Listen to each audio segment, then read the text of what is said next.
Oh, hey there. My name is Stone Midori, and we are playing more of the Mists of Pandaria expansion pack for World of Warcraft. And in the last episode, we were told by our master Shang-Zi, who's behind me, that we must save the 4 spirits of the 5 Dons and revive this tree and save Shenzin Su. He is in pain, but we don't know why yet. And hopefully that'll be revealed to us soon. So right now we have to go to Asa and the Singing Pools to find Shu, the water spirit. And as you leave right here, you're going to hang on. See these 2 adorable little guys right here. Hey there, are you the one who brought back the fire spirit? Was he hot? I bet he was hot. Of course he was hot. Don't be dumb, dang. That's a funny name when you say it out loud. I bet you're really strong, huh? You could probably kick that bridge in half if you wanted to. Nuh-uh. I bet for sure you could kick it over that hill, though, huh? Okay, bye. And I just thought that was an adorable little touch that they had. I can never, like, leave those kids. I can never leave them. They're just so cute, and I'm just like, okay, I'll listen to you guys talk and stuff. But, anyways, we're just walking down right here, and you can see just, the valley looks so beautiful. Like, I have my view distance set to low, but still, this area is just so beautiful, and I am levitating. Invisible hitboxes? Okay, like that's not in every single game. But anyways, we've arrived at the Singing Pools, and we see this lovely little training area down here. And we see these girls swimming over whoever the hell this guy is. His name is Jojo Ironbow. And he's going to ask us to gather some reeds. I'm actually going to do that first before we talk to Asa. This guy right here, Whittler DeWay, I don't even know, can teach you a profession. For the purposes of just going over this area, I will not be selecting a particular profession, but I will say that by choosing a profession, like I said, this is a long starting area, so if you choose a profession, it greatly benefits you, because you can reach like journeyman status just by mining up or gathering or skinning, or whatever profession you choose. You can gather so much experience just from this area just because of how plentiful the resources are here. But I'm not going to be showing that for 2 reasons. 1, I get very carried away with the professions, and 2, I'm playing as the monk, so I don't really want to cover any particular profession, even though I normally go with jewel crafting for the monk.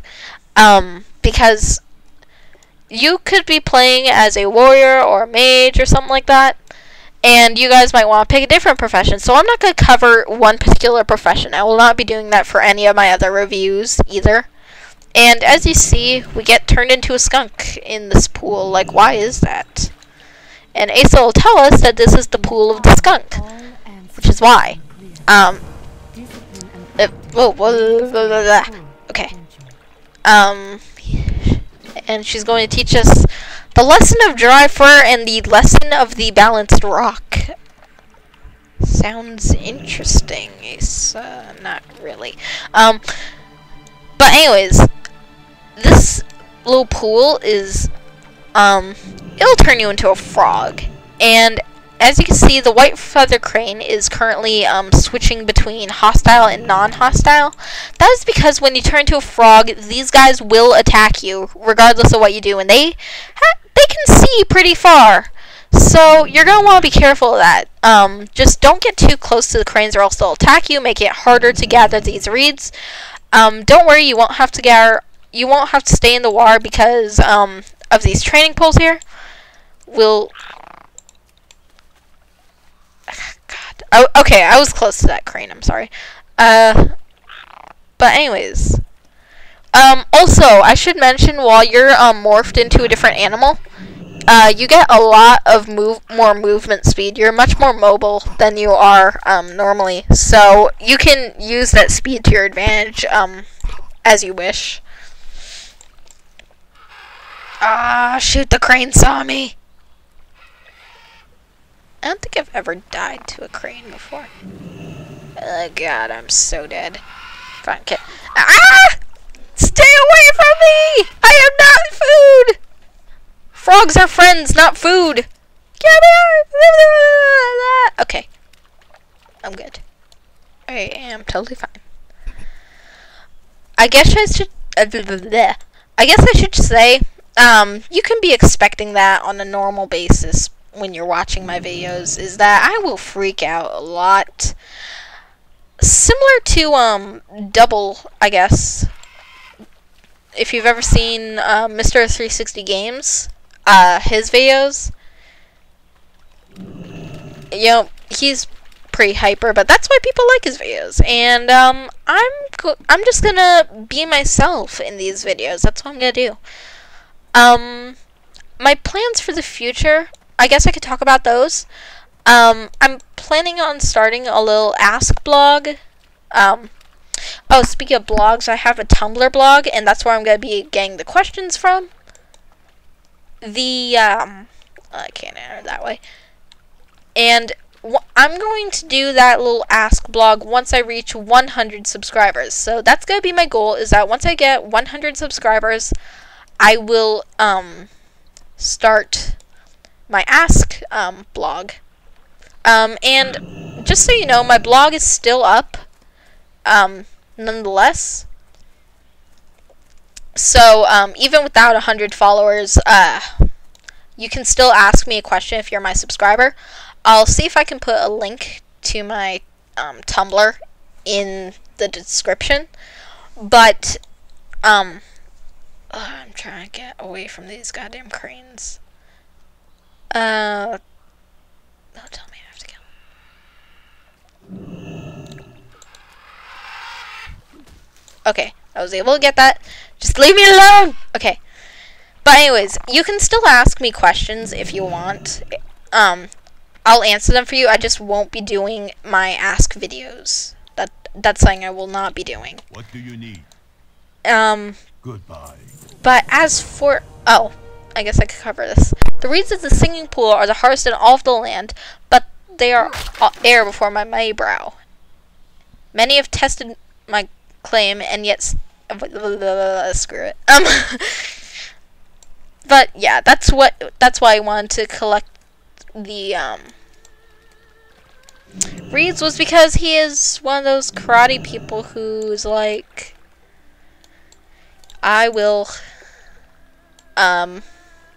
he's just like, I will break stuff with my head. I have somewhat of an idea of how people do that, but not really. So anyways, here's a really cool mechanic that I found in this, was that you fight on these poles. And when you're fighting these guys, you knock them off the poles. I don't know if it's the same for other people who attack you. I've never actually lost to these guys before. I don't know if they just kill you outright. But that's your gimmick, is that you're going to want to defeat these monks on your way to the bell over there. As you can see, the fighting style is just so unique in this expansion pack. And I'd also like to say the character design for the Pandaren is just spectacular. I say spectacular a lot. You can do like mega jumps like that, or you could just do little ones like that. It's kind of how epic do you want to be. And the Pandaren, they have many different faces, and they have 4 main skin colors, so that doesn't add a lot of variety to the skin colors, but there are, if I'm correct, there are 20 faces and like 20 hairstyles. So I always thought that was very interesting, is just like how customizable you can get with these Pandaren. It's like even if they don't have the skin color and the faces look kind of similar, because I will admit most of the faces look similar, but either way you can still customize your character a lot, and it's one of those things where it's like they look similar, but they don't look similar. It's just you can tell they're different just by looking at them, because that's the way their race is designed, and they're all very unique. I've created a lot of Pandaren, actually. I find them so much fun to play, and their starting area is interesting, their post-starting area is interesting, depending on what faction you choose. And I will say that, that's one thing I've been very impressed about with this expansion pack, was just how customizable and how unique you can get with all these options. But anyways, we've completed the 2 tasks Asa wanted us to complete, so we'll talk to her about that. It's good to see you. I actually really like Asa's character. And she'll tell us to talk to Old Man Liang. What happened to my voice there? I was like, I've been recording for a while, so I'm kind of losing my voice, which kind of sucks. I keep looking around for resources as if I have a profession, but like I said, for these, I don't have a profession. So let's talk to Old Man Liang over here. So we're going to want the Sting of Learning, and yeah, okay. And as for these videos, some of these may be long, some of these may be short. It just depends on what milestones we achieve. Like, the first video is very short because there's not much for us to achieve. We have to leave the academy. In this one, in the last video, we were finding Hyo, the fire spirit. And in this video, I don't want to end off the video until we find, what's his name? Shu, the water spirit. And Shu is actually my second favorite spirit. And I don't know, here's something I always found a little weird, was how the barbed rays attack you, because if you've ever seen a stingray in real life, you'd know that they don't attack you unless they're, like, scared of you. And as you can see, that's where the sun pearl is, but we have this huge eel guarding it named Fang Shi. And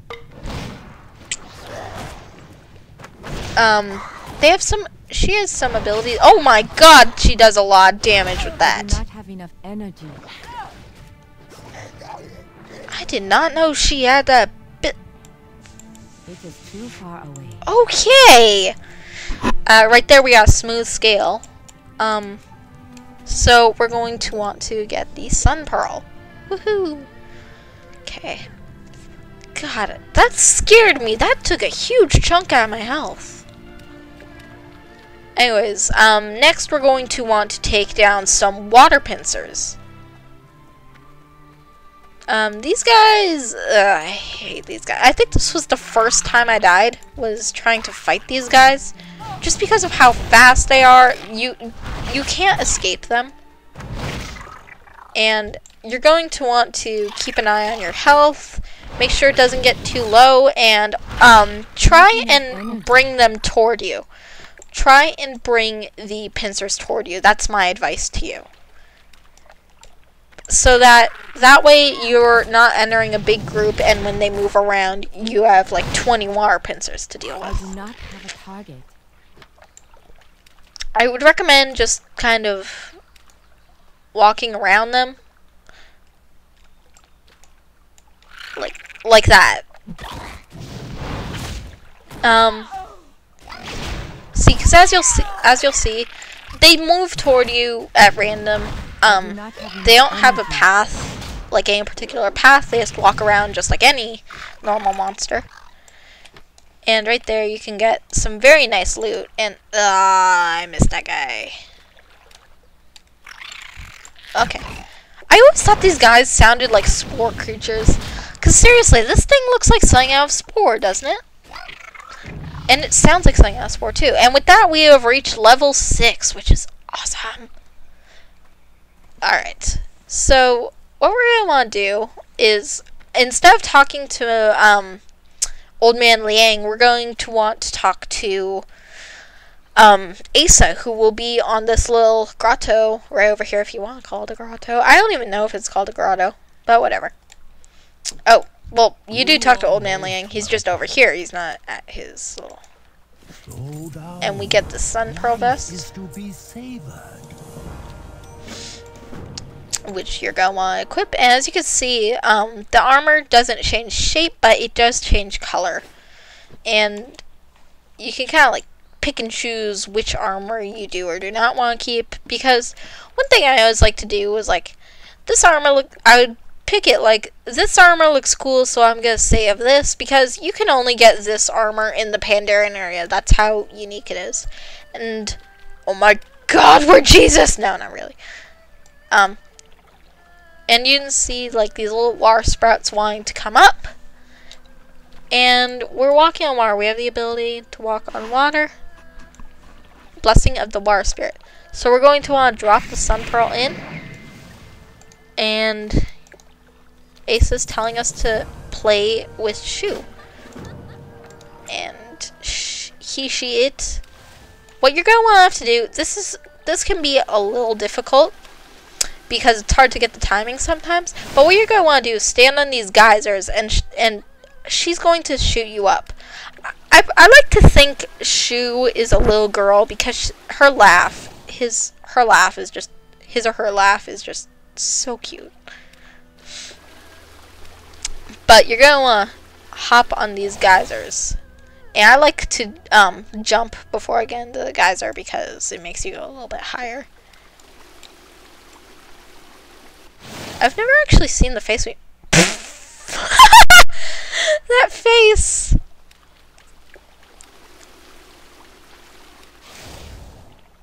And anyways, with that, we have played with Shu. I have to admit, that looked pretty fun.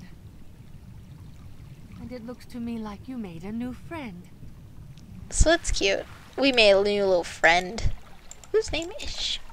Discipline and practice lead us to our full potential. I didn't mean to err the chat box there. With that, we get the gloves of splashing water. And she's telling us to go to G at the Dowlow farmstead. And as you can see, that's very far away, but she told us that a cart is right over here that will take us to the Dowlow farmstead. And I think we've found Shu. I'd say that's a very good milestone for this episode. So I'd say next time we're going to see just what G's up to at the Dowlow farmstead, and we'll finally get to see Wu Go, the Spirit of Earth. So until then, this is goodbye.